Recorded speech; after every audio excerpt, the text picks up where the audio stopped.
월요일 새벽 아침에 하나님의 은혜를 사모하여 나오신 모든 분들을 주님의 이름으로 축복하고 환영합니다. 하나님께서 오늘 아침에도 우리들에게 생명의 말씀 주실 줄 믿습니다. 기도하겠습니다. 하나님 아버지 감사합니다. 이 시간 간절하고 갈급하고 또 가난한 마음으로 주님께 나아갑니다. 주님, 부족한 종을 온전히 가려주시고 오직 성령께서 말씀하시는 귀하고 복된 시간 되게 하여 주시옵소서. 예수 그리스도의 이름으로 기도드립니다. 아멘. 요한복음 12장 1절에서 8절 말씀을 가지고 예배자의 마음이란 제목으로 함께 은혜 나누겠습니다. 사복음서에는요, 한 여인의 향유 붓는 사건이 모두가 기록이 되어 있습니다. 근데 그 중에서 누가복음은 그것이 갈릴리에서 일어난 것으로 기록이 되어 있으니까 그것은 별개 사건이고, 나머지 마태복음과 마가복음 그리고 오늘 요한복음은 모두가 다 베단에서 일어난 동일한 사건입니다. 그 중에서 특별히 이 요한복음은 이 여인의 이름이 마리아다라고 하는 것을 정확하게 기록하고 있습니다. 그래서 이것을 본문으로 삼고 마가복음 14장에 나와 있는 내용들을 같이 묶어서 오늘 함께 말씀을 나눠보겠습니다. 제가 이곳에서 봉사로 가르치고 있는 대학에서 있었던 일입니다. 한 남학생이 저한테 연락이 왔습니다. 선생님, 제가 정말로 중요한 일을 가지고 선생님을 만나 뵙고 상의 드릴 것이 있습니다. 약속했죠. 저희 집으로 오기로 했습니다. 기도하고 기다렸습니다. 15분이 지났는데 오지 않았습니다.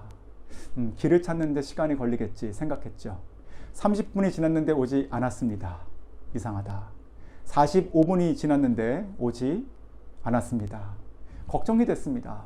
왜냐하면 오토바이를 타고 오는 것이기 때문에 그렇습니다. 전화를 했는데 받지 않았어요. 몇 번 시도해서 통화가 됐습니다. 그 학생이 저한테 이렇게 얘기하는 것입니다. 선생님, 제가 지금 바빠요. 그래서 이렇게 물었습니다. 우리가 오늘 중요한 일로 만나서 얘기하기로 했는데 갑자기 무슨 일이 생겼니? 그때 이 학생이 저한테 이렇게 대답했습니다. 지금 축구하고 있어요.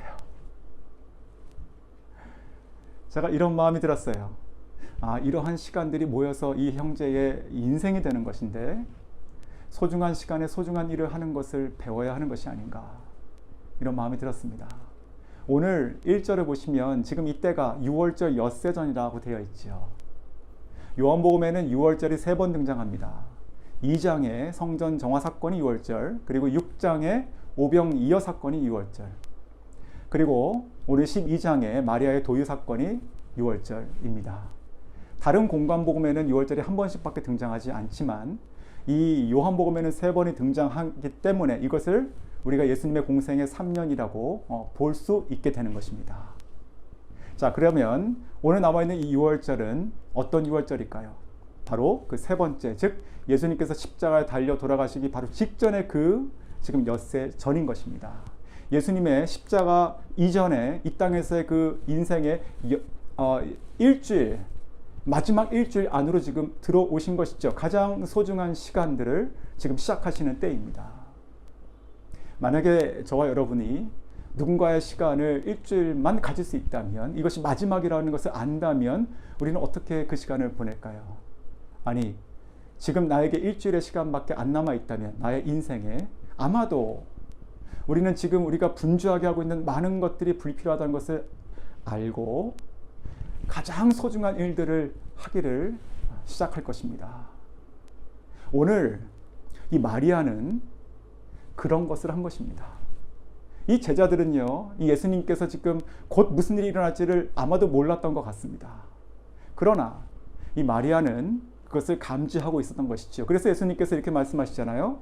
나의 장사를 위함이다. 이 마리아는 그러므로 그 마음속에 있었던 그 사랑의 마음을, 가장 사랑하는 분에게 한 그 마음을, 가장 소중한 것을 드림으로 지금 오늘 이 사건을 만들어내고 있다는 것입니다. 즉 예배자의 마음 첫 번째는요, 가장 소중한 것을 드리는 마음입니다. 오늘 3절에 보시면 지극히 비싼 순전한 나드 한 근이라고 되어 있죠. 이 나드가 향유인데 이것이 바로 인도 북부 지방에 있었던 허브 나무의 뿌리와 줄기에서 축출한 오인트먼트, 향유였습니다. 이것을 유대 지형으로 가져오려면 이것은 수입하는 거잖아요. 그래가지고 그들은요, 이 옥합, 아주 단단한 옥합에 완전히 봉해서 그것을 막아서 가지고 온 것이죠. 그 향기가 빠져나가지 않도록. 자, 이것이 지금 300데나리온의 가치라고 5절에 나와 있습니다. 한 데나리온은 우리가 잘 아시는 것처럼요, 그 노동자가 하루 종일 일하고 받는 품삯입니다. 그것이 300일치, 약 1년치죠. 그래서 NIV 성경에는 그것이 1년의 임금이다, 이렇게 번역이 되어 있습니다. 자, 300데나리온은 그 당시, 예수님 당시에 얼만큼의 가치가 있었던 것이었을까요? 우리가 요한복음 6장에 보시면 오병이어 사건이 나오잖아요. 그때 예수님께서 제자들을 시험하시기 위해서 이렇게 말씀하십니다. 너희가 먹을 것을 주라. 그때 빌립이 뭐라고 대답합니까? 조금씩 먹게 하려고 하더라도요, 얼마가 모자란다고요? 200데나리온. 그때 그 자리에는 5,000명의 남자들이 있었습니다. 그리고 여성들과 아이들까지 포함하면 훨씬 많은 숫자죠. 그들을 200데나리온을 먹일 수 있다는 것이었죠. 그러면 그냥 단순하게 5,000이라고만 계산해도 300데나리온은 얼마의 가치입니까? 7,500명을 먹일 수 있는 가치입니다. 대단히 지극히 비싼 것이지요. 또한 그것은 그 당시에 유대 여인들은요, 특별히 이것을 아주 소중한 날, 그 중에서 혼인을 위해서 보관했습니다. 왜냐하면 이것이 한번 깨져서 열리면 다시 담거나 붙여가지고 봉할 수가 없는 것이기 때문에 가장 소중할 때 가장 향기로운 것을 집안에 퍼뜨리는 용도가 되는 것이잖아요. 그러므로 이 마리아에게 있어서 이 향유는요, 아주 비싼 것뿐만 아니라 그의 미래를 위해서 예비한 것이었다는 것이지요. 그것을 가장 사랑하고 소중한 주님께 아낌없이 드리고 있는 것입니다. 우리는요, 이와 같이 향유 옥합을 보관하지는 않습니다. 그렇다면 무엇이 가장 소중한 것이 될까요? 우리는 어떤 것으로 하나님께 나아가고 예배하는 자들이 되어야 하는 것일까요? 소중하다는 것, 사람마다 틀립니다. 그래서 이렇게 한번 생각해 보십시오. 내가 지금 가장 절박하고 필요한 것이 무엇인가? 내가 만약에 연약한 층에 있다면 저에게는 건강이 가장 소중한 것입니다. 어려운 가운데 있다면 저한테는 물질이 가장 소중한 것이지요. 그리고 만약에 내가 많은 일로 지금 분주하게 살아가고 있다면 저는 시간이 가장 소중한 것입니다. 이러한 것들을 주님께 드리는 것입니다. 마가복음에는 이 옥합을 어떻게 드렸는지에 대한 동사가 하나 나와 있는데 깼다라고 되어 있습니다. 이 브레이크한 것이죠. 즉 그 옥합은 지금처럼 이렇게 뚜껑이 있어가지고 열고 닫고 그런 게 아니잖아요. 그냥 깨지는 것입니다. 깨지면 그러면 그것을 그냥 붓고 끝나는 것이에요. 그러므로 정말 300데나리온의 가치 그거 다 쓴 것이거든요. 근데 이 깨지는 것, 남김없이 다 드린 것, 예수님도 그렇게 하셨습니다. 예수님께서 우리를 사랑하시기 위해서 십자가를 사랑하시는 것을 십자가로 증명하셨는데 어떻게 하셨습니까? 십자가 위에 잠깐 고통을 참으시고 다시 내려오셨습니까? 아니죠. 예수님께서는요, 거기서 십자가 위에서 물과 피를 다 쏟으셨습니다. 즉 남김없이 깨트리신 것이지요. 이와 같이 만약에 혹시라도 예수님께서 자신의 생명과 사랑을 킵하시고 일부를 띄어서 우리에게 나눠주셨다면 저와 여러분이 구원을 받았을까요? 저부터가 아니에요. 절대로. 이와 같이요, 우리가 주님을 사랑한다, 주님께 나의 마음을 드리기를 원한다고 했을 때는요, 똑같은 마음으로 가장 소중한 것을 주님께 다 드릴 수 있는 마음이 필요한 것입니다. 가장 소중하고 나에게 필요하고 절박한 이때에 우리가 그것을 주님께 예배자의 마음으로 갖고 나갈 수 있어야 된다는 것이죠. 두 번째, 이 마리아는요, 아름답게 드렸습니다. 아름답게. 5절에 이 가룟 유다가 이렇게 얘기하죠. 요지를 정리하면 왜 그렇게 그런 것을 허비하느냐? 차라리 팔아가지고 가난한 자를 도와라. 이런 것입니다. 뭐 틀린 말은 아니죠. 그 말 자체가 악한 말이라기보다는, 근데 그거는 본심은 아니었습니다. 6절에 그게 본심이 아닌 게 들통이 나 있죠, 성경에. 그런데 중요한 것은 이것입니다. 마가복음을 보시면 이것은 꼭 가룟 유다 한 사람의 생각이 아니었다는 것을 알 수 있어요. 여러 사람이 그렇게 생각했다고 성경은 기록하고 있습니다. 즉, 그 자리에서 그 마리아의 그 옥합을 깨는 것을 봤을 때 가룟 유다와 다른 제자들도 똑같이 그렇게 생각했을 것이라는 것입니다. 그것을 마가복음에서는 뭐라고 표현하냐면 허비한다고 표현하고 있습니다. 허비. 자, 이 허비라고 하는 것, waste잖아요. 이 낭비, 허비라고 하는 것에 대한 이 원어의 뜻을 좀 찾아봤어요. 그랬더니 이런 뜻이 있습니다. 그냥 잃어버린다는 뜻이 있고요. 그것이 무너진다는 뜻이 있고, 그것이 파괴된다는 그런 뜻이 있습니다. 자, 이것을 종합적으로 이렇게 생각해 볼 수 있는 것이죠. 왜 그렇게 값비싼 것을 네가 여기서 깨서 너의 인생을 망치냐 되는 거예요. 어리석다라고 되는 것입니다. 하나님 앞에 사랑한다 표현하면 되는 것이지 마음을 받으시는데 왜 그것을 굳이 깨서 그것을 굳이 왜 발에 다 부어? 어리석구나. 차라리 가난한 자를 돕지. 이렇게 되는 겁니다. 우리도 주님께 예배하러 나가는 것이 그렇게 보일 수가 있습니다. 아니, 저희가 그것을 생각하고 힘써 나가야 되는 것이지요. 요즘같이 어렵고 힘든 시간들을 보낼 때 이렇게 얘기할 수 있습니다. 꼭 교회를 가야 되느냐? 집에서 온라인으로 드려. 그리고 지금 모두가 힘드니까 이전에 했던 헌신, 드림, 섬김들 지금 잠깐 내려놔. 하나님을 예배한다는 것, 그래, 할 만할 때 해. 오케이. 주일날 예배 드리고 갔다 와. 다른 시간은 널 돌보고 살아. 이렇게 얘기할 수 있는 것입니다. 그것이 허비하는 것처럼 보이고 그것이 어리석은 것처럼 보이는 것입니다. 그런데 예수님께서 똑같은 상황을 어떻게 말씀하셨는지를 우리가 기억해야 됩니다. 마가복음 14장 6절에 요한복음에 없는 얘기가 써져 있어요. 우리가 잘 아는 거지만 이렇게 얘기하십니다. 저를 괴롭게 하지 마라. 내게 좋은 일을 하였느니라.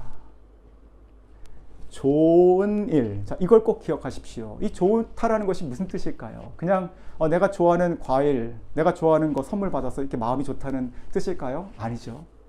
예수님께서 쓰신 이 좋다라고 하는 것은 특별한 뜻이 있습니다. 깊은 뜻이 있어요.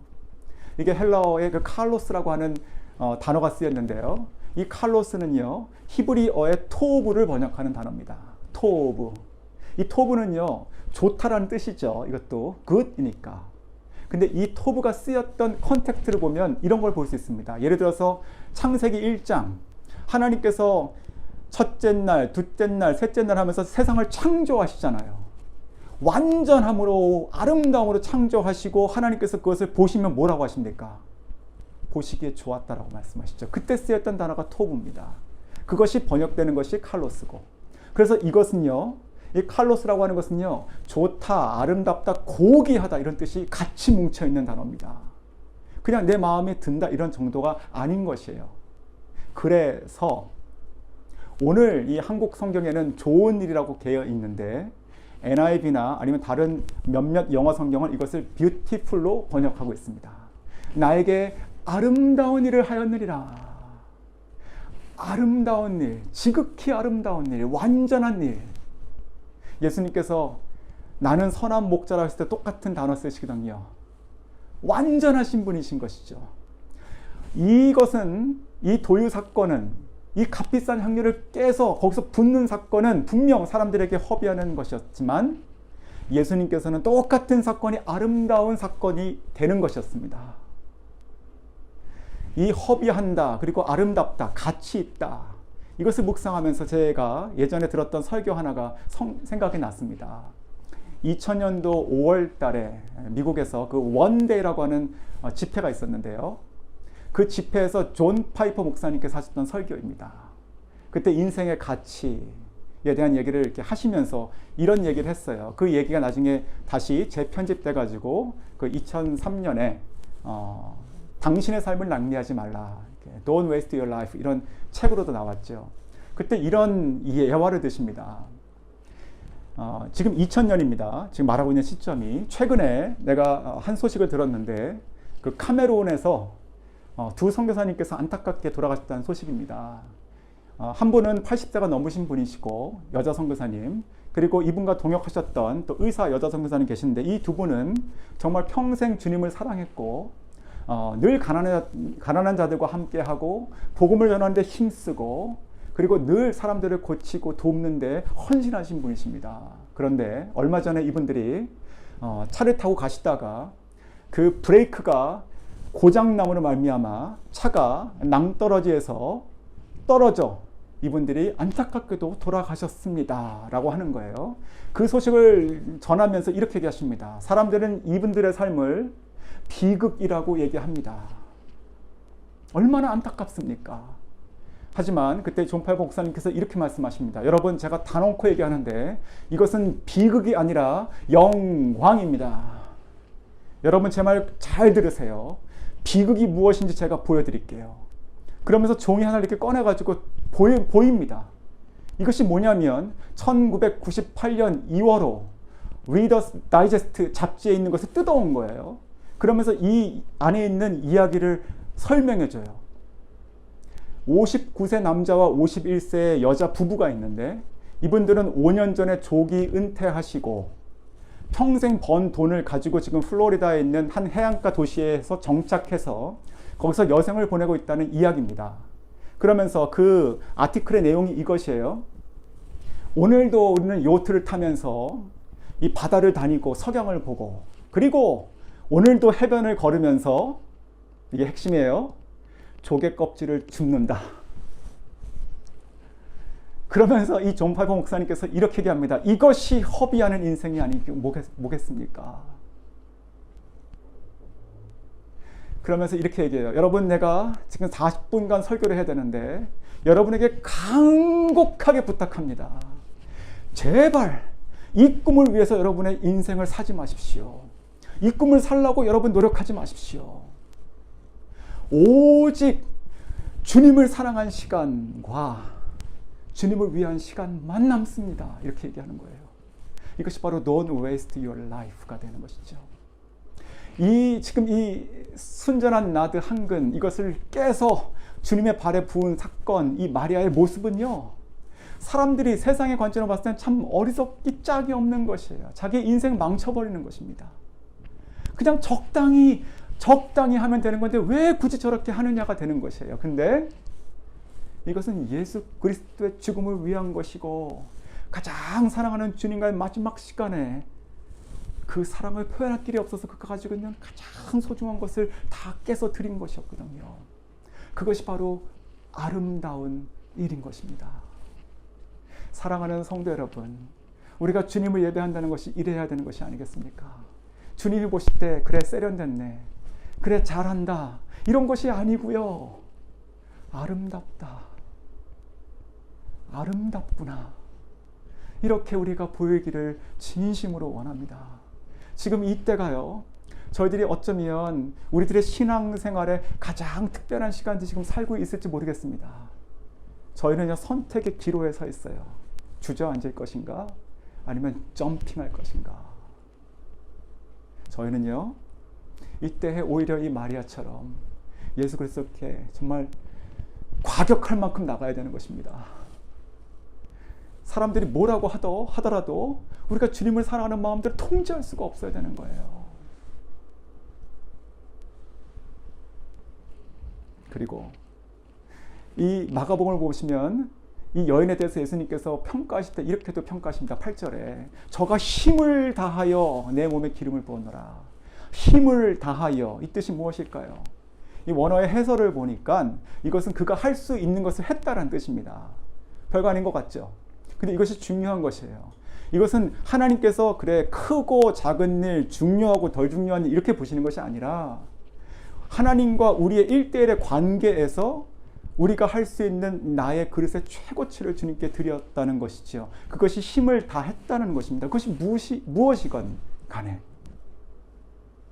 제가 이 말씀을 묵상하면서 제가 제 아내의 한 장면이 이렇게 좀 떠올랐어요. 제 아내가 처음에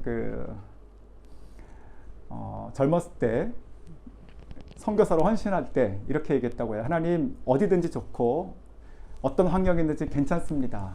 기꺼이 할 수 있기를 원합니다. 하지만 한 가지만, 하나님, 제가 더운 곳만 안 가게 해주세요. 이렇게 기도했다고 합니다. 서원 기도할 때. 왜냐하면 몸에 열이 아주 많아요. 그래가지고 겨울에도 이렇게 많이 안 입어도 안 춥고 그렇습니다. 그런데 하나님이 인도하심으로 저희가 지금 캄보디아에 왔습니다. 5년 동안, 처음 와가지고 5년 동안 정말 행복하게 기쁘게 힘을 다해서 이렇게 섬겼어요. 아니, 노력을 했습니다. 노력을 했어요. 그런데요, 저는 원래 좀 체질이 이렇게 더위를 잘 견디는 체질이어서 별로 괜찮았는데, 제 아내에게는 그 날씨 자체가 굉장히 힘겨웠던 것이었죠. 그래가지고 5년쯤 됐을 때 몸이 한번 이렇게 팍 주저앉는 때가 있었습니다.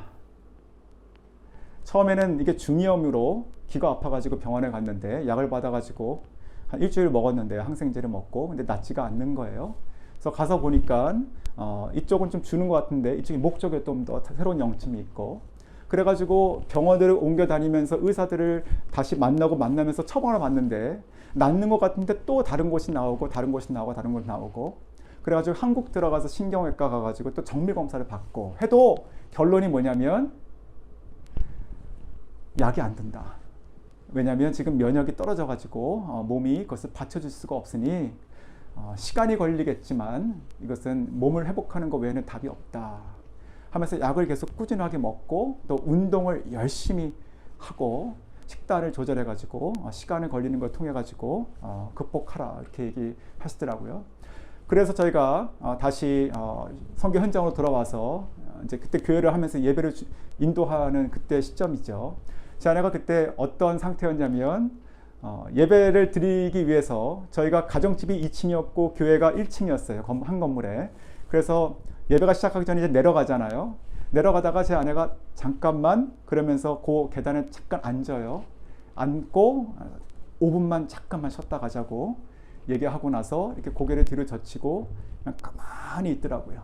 마음속으로 간절하게 기도하는 것이죠.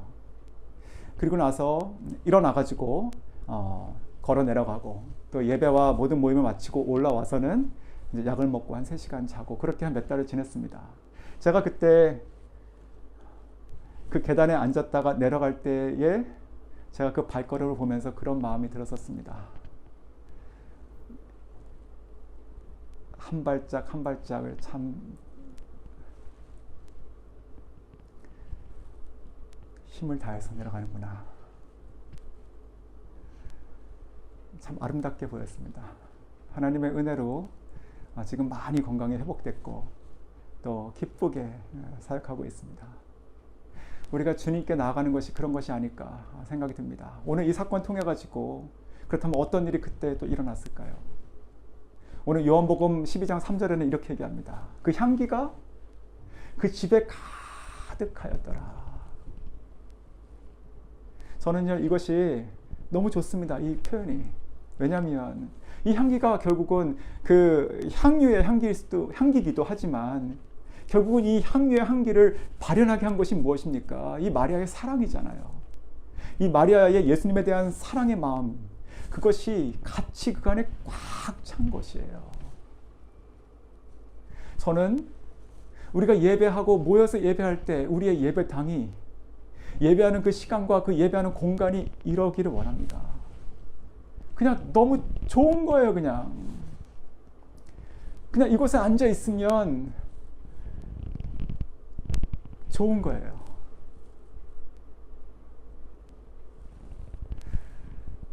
토미 테니 목사님이 그에 져서 그 God Chaser라고 하는 책이 있는데요. 그 책에 이런 표현도 쓰더라고요.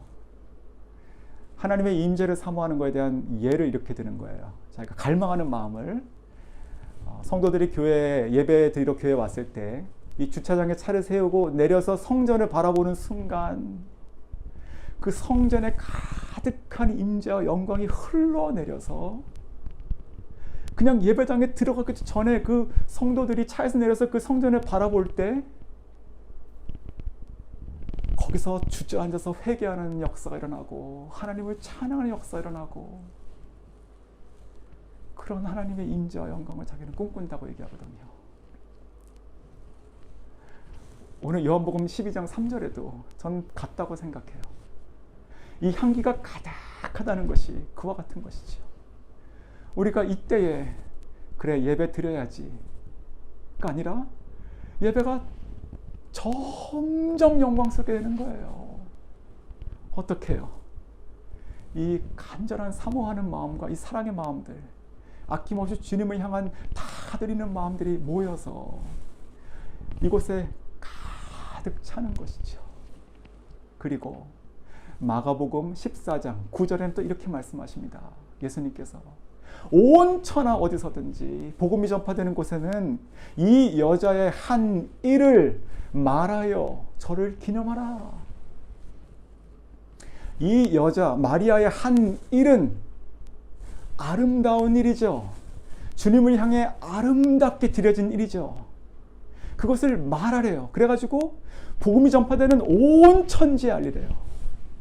성경을 뒤져보십시오. 예수님께서 한 사람의 행적을 이렇게 전파하시고 기뻐하신 일이 또 어디 있습니까? 마리아가 뭐 기적을 일으켰습니까? 아니면 큰 일을 해냈습니까? 그가 가지고 있었던 그에게 소중했던 것을 깨가지고 주님께 드린 것뿐입니다. 그 사랑의 마음 그대로 다 드린 것뿐이었습니다. 그것을 예수님께서는 온 천하의 아리라고 얘기하는 겁니다. 이 아름다운 일을. 저는 이것이 우리 교회의 모습이기를 원합니다. 하나님께서, 예수님께서 우리 교회를 자랑하시는 거예요. 와, 너무 좋지 않니? 저 찬양의 마음들을 봐봐. 저들의 마음속에 있는 사랑을 봐봐. 나를 향한 감사의 마음들을 봐봐. 저의 믿음의 고백들을 봐봐. 너무 좋지 않니? 세상 어디든지 복음이 전파되는 곳에 이들의 예배자의 마음을 전해. 이들의 예배를 선전해. 알려.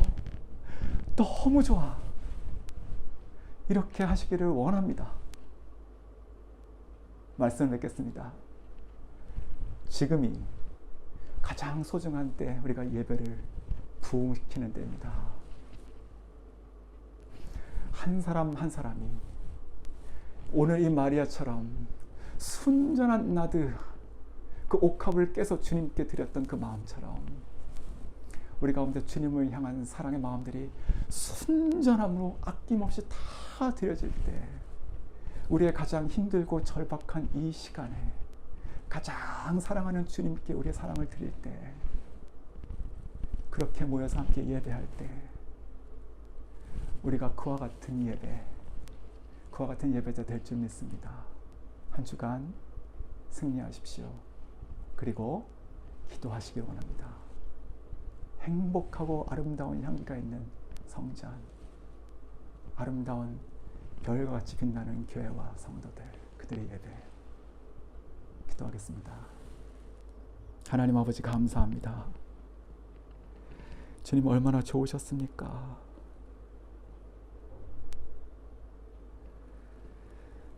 우리가 그 마리아의 마음을 담기 원합니다.